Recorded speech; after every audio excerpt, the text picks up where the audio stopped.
The Mask of Silence. In a world where darkness festered beneath a veneer of normalcy, there existed a boy named Michael. From an early age, he was different, isolated, haunted by visions that twisted reality into a grotesque parody of life.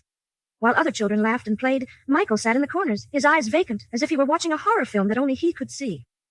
Michael's family was fractured, a mere shell of what it should have been. His parents fought relentlessly, their voices sharp and bitter, slicing through the fragile fabric of his childhood. He would retreat to the basement, where the damp air clung to his skin, and the flickering light overhead cast distorted shapes that danced eerily against the concrete. It was there, amidst the clutter and darkness, that he first found the mask. It was an old Halloween decoration, discarded and forgotten. Its face was a grotesque caricature, with hollow eyes and a wide, sinister grin. Michael was drawn to it. He picked it up, feeling the cold plastic against his skin, and for the first time, he felt a sense of belonging. The mask became his companion, a silent confidant that absorbed his pain and rage. As the years passed, Michael's behavior grew more erratic. He began to hear voices, low, guttural sounds that slithered into his mind, whispering secrets and dark desires. They told him he was different, that he was destined for something greater than the mundane life around him. The mask became his identity, a shield against the world that had rejected him. With it, he felt powerful, invulnerable. One fateful night, after a particularly brutal fight between his parents, Michael snapped. The darkness within him surged, fueled by years of torment and isolation. He slipped on the mask, and as he did, the voices grew louder, urging him to act. They promised freedom, liberation from the pain that had shackled him for so long. He crept through the house, the floorboards creaking beneath his weight as he approached his parents' room. The air was thick with tension, a suffocating blanket that wrapped around him. He pushed the door open slowly, the hinges protesting quietly. Inside, his parents were locked in a heated argument, their faces twisted with anger.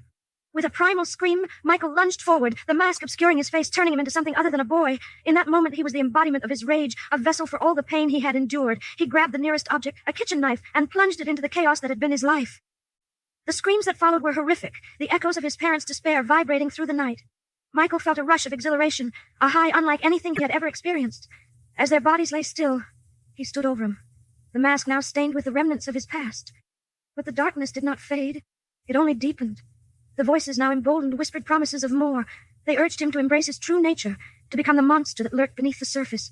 He wandered the streets, the mask still clinging to his face, feeling invincible yet profoundly alone.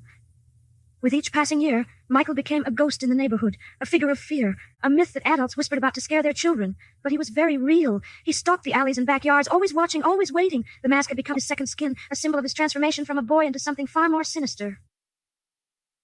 The night of the annual Halloween festival arrived, a celebration that brought the entire community together. Laughter filled the air, the scent of caramel apples and popcorn wafting through the streets. But for Michael, it was a call to action.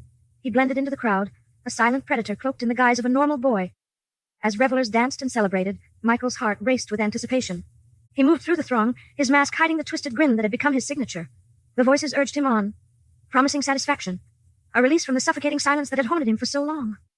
He targeted his first victim, a girl in a bright costume, laughing with friends, oblivious to the danger lurking nearby. With swift precision, he struck, the knife slicing through the air like a whisper of death. Chaos erupted as screams pierced the festive atmosphere, and Michael felt a thrill course through him, electrifying and intoxicating. The night blurred into a frenzy of terror as he hunted, moving from one victim to the next, each encounter fueling the insatiable darkness within him. The mask became a symbol of his reign of terror, a reminder that he was no longer the frightened boy hiding in the basement, but a creature born from the very depths of despair. As dawn broke, the streets lay littered with horror, faces twisted in fear, lives shattered. Michael stood amidst the chaos, the mask still firmly in place, his heart pounding with satisfaction. The voices quieted for a moment, their whispers replaced by a profound sense of accomplishment. But deep down, beneath the layers of darkness and madness, a flicker of humanity remained. The boy he once was fought to break free, struggling against the suffocating grip of the monster he had become. Yet with each kill, that flicker dimmed, consumed by the insatiable need for more, for power, for silence. In that moment, Michael Meyers was born. A creature forged from pain, a monster clad in a mask of silence.